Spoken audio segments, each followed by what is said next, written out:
So let's head back to the House of Representatives, where our correspondent Terry Kumi is standing by just to give us a feel of what has happened so far and what to expect during proceedings today at the lower chamber. Hello, Terry. Good afternoon. Can you walk us through some of the major talking points at the House of Representatives today?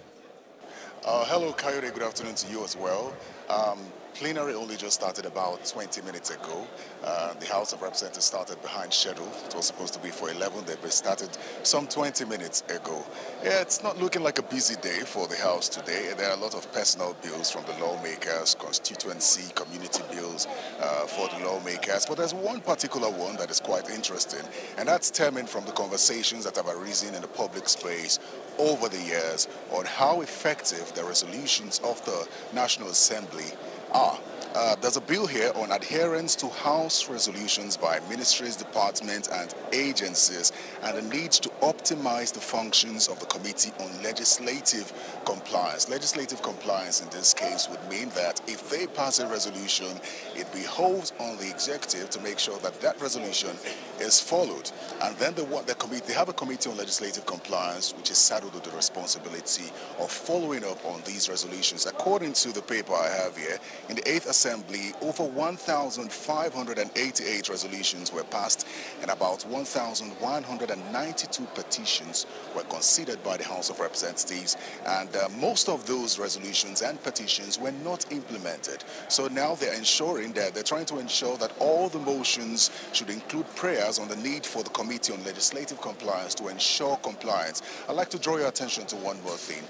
Just before the break last year, the Speaker did sponsor a bill on the need to punish police officers who do not follow the instruction of the House on issues of arrest, which is not contained in the Constitution but contained in the Legislative Powers Act of the House of the National Assembly. So it will be interesting to see how this one plays out. So much, Terry, for giving us that update. And it's interesting that Terry mentions how effective House resolutions are. Right after the break, we'll be joined by a member of the House of Representatives and also a member of the APC from our Abuja studio to explore this talk about security, what the National Assembly is doing, plus the Edo APC issue. Join us again. Well, the top issue in the nation's polity at this time is security, and that's made evident by that meeting which the president is having with the service chiefs, an emergency meeting. And just less than 24 hours ago, you saw that extensive debate at the National Assembly. So for a comprehensive view of the nation's security situation, Honourable Bamidele Salam, a PDP House of Representatives member from Osun State, joins us from our Abuja studio, as well as Architect Tunde Imolehin, an APC member. Thank you so much, gentlemen, for joining us at this time on the program. Thank you. Good afternoon. Thank you. Afternoon. Good to be here.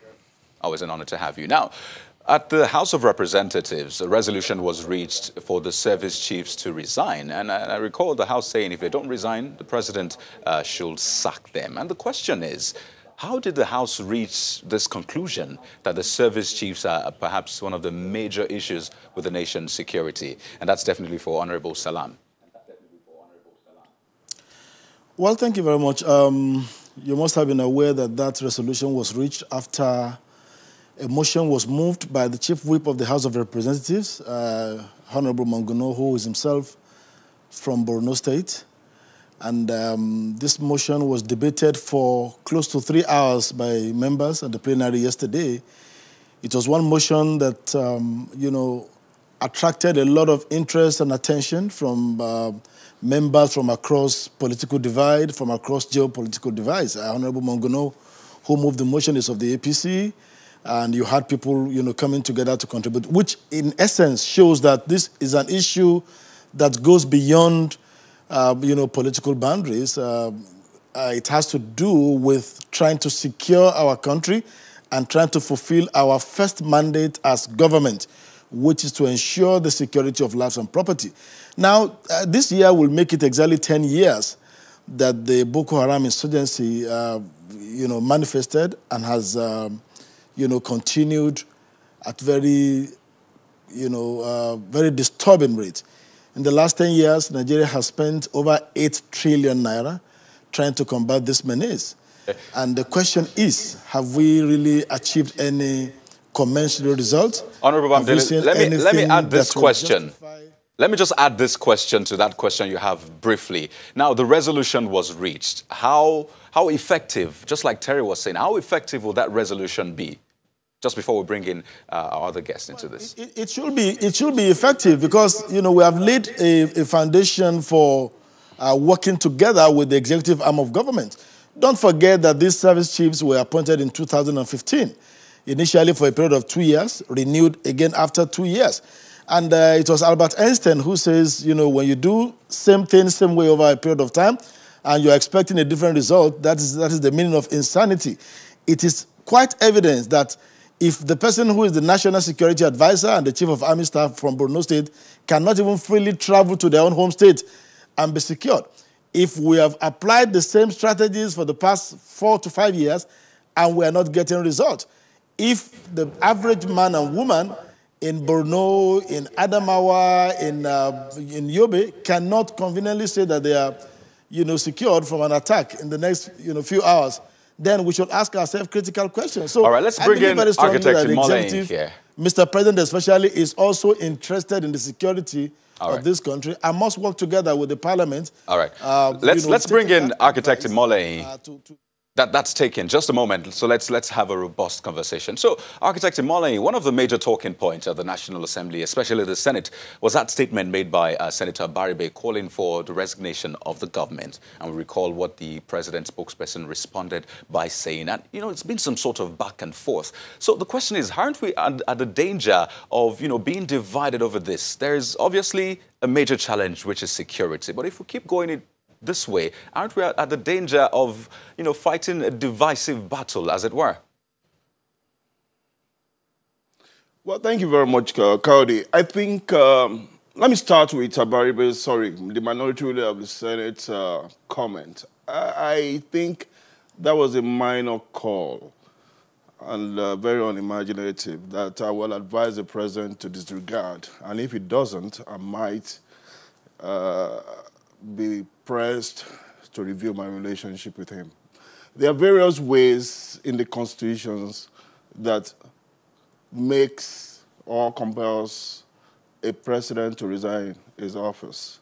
I don't think what we had the Senate minority leader say is one of them. And I think by the time the Senate sit to look at the security architecture of this country as espoused by the Senate President himself when he resumed, we'll begin to look at very sound, robust judgments and imaginative judgments about the collective challenge that we have as a nation.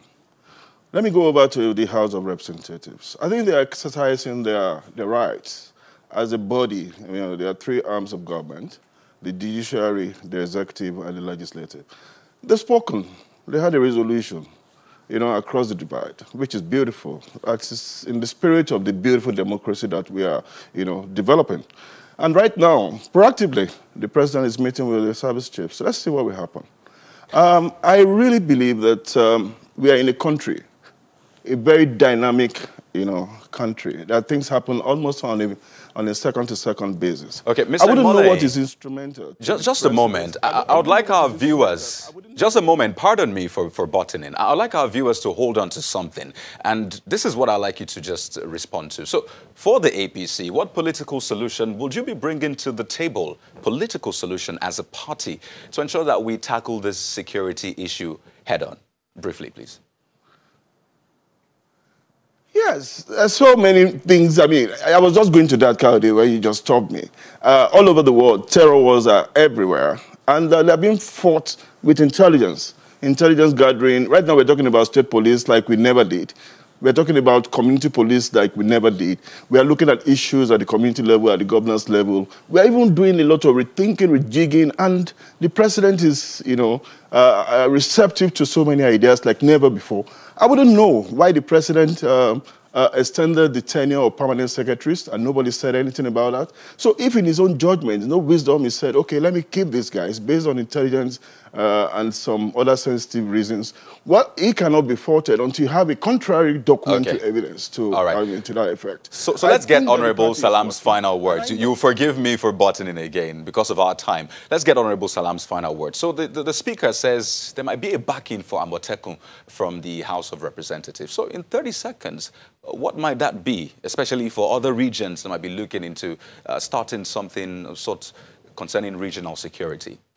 Well, I guess you're drawing that from the speech of the Honourable Speaker, which he read at the commencement of a sitting yesterday. And of course, that is the thinking of majority of members, that we should be more innovative in our security architecture and approach by devolving powers more to the states to take more responsibilities in ensuring security of life and property, as it is done in other, similar federations where you have federalism and this kind of a diverse and large population.